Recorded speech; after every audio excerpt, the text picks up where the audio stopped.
अस्सलाम वालेकुम मेरे अजीज़ साथियों।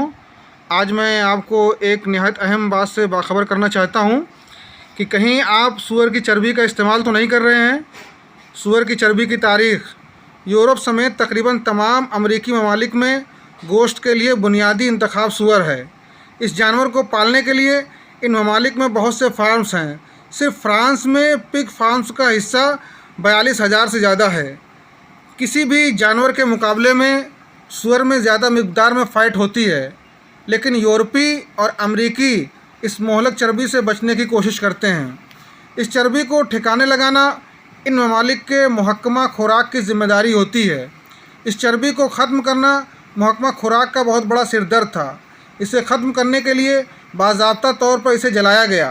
तकरीबन 60 साल बाद उन्होंने फिर इसके इस्तेमाल के बारे में सोचा कि पैसे भी कमाए जा सकें। साबुन बनाने में इसका तजुर्बा किया गया और ये तजुर्बा कामयाब रहा। शुरू में सूअर की चर्बी से बनी मसनूआत पर पिग फैट के तौर पर मसनूआत पर दर्ज किया जाता था। चूँकि इनकी मसनूआत का बहुत बड़ा ख़रीदार मुसलमान ममालिक हैं और इन ममालिक की तरफ से इन मसनूआत पर पाबंदी आयद कर दी गई, जिसके नतीजे में इनको तिजारती खसारा हुआ।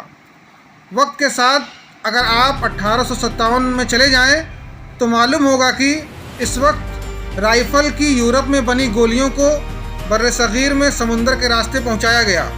वहां पहुंचने में महीनों लगे और समुंदर की नमी की वजह से इनमें मौजूद बंदूक का गन पाउडर ख़राब हो गया और गोलियां ज़ाय हो गईं। इसके बाद गोलियों को महफूज करने के लिए सूअर की चर्बी की परत पर गोलियां लगाने के लिए गोलियों का इस्तेमाल करने से पहले दांतों से इन चर्बी की परत को नोचना पड़ता था। जब ये बात फैल गई कि इन गोलियों में सूअर की चर्बी का इस्तेमाल हुआ है, तो फौजियों ने, जिनमें ज़्यादातर मुसलमान और कुछ सब्ज़ी खोर हिंदू थे, लड़ने से इनकार कर दिया, जो आखिरकार खाना जंगी का बाइस बनी। यूरोपी बाशिंदों ने इन हक़ाइक़ को पहचान लिया और पिग फैट लिखने के बजाय उन्होंने फ़िल्म लिखना शुरू कर दिया।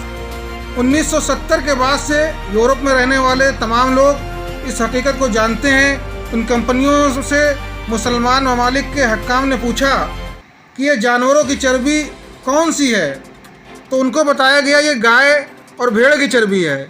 यहाँ एक सवाल फिर उठाया गया, ये मुसलमानों के लिए हराम है क्योंकि ये जानवर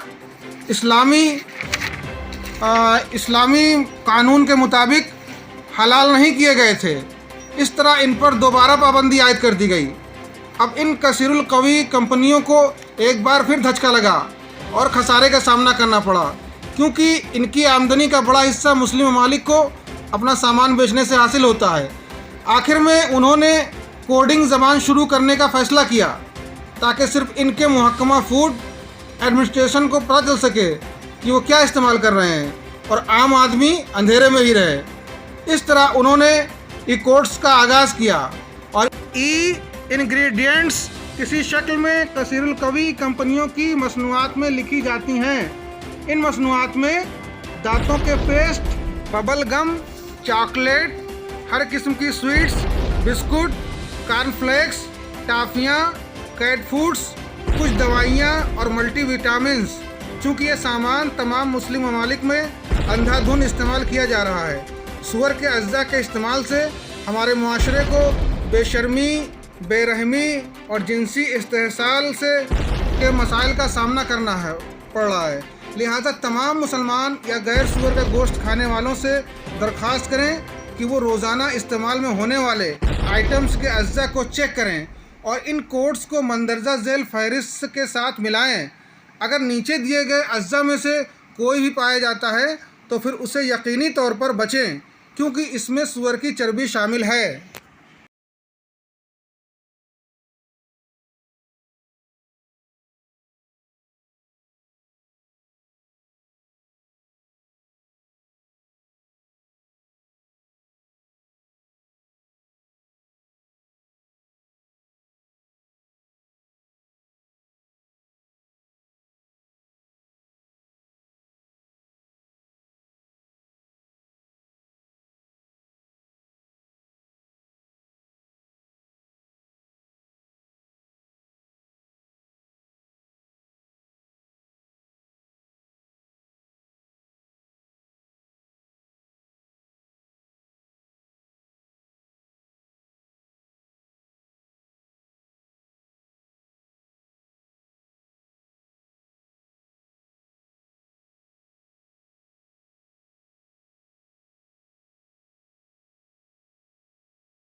doctor M Amjad Khan, medical research institute of रियासत हाय मुत्तहिदा, बराए करम इस वक्त तक शेयर करते रहें जब तक कि वो plants of Muslim worlds wide पर ना आ जाए।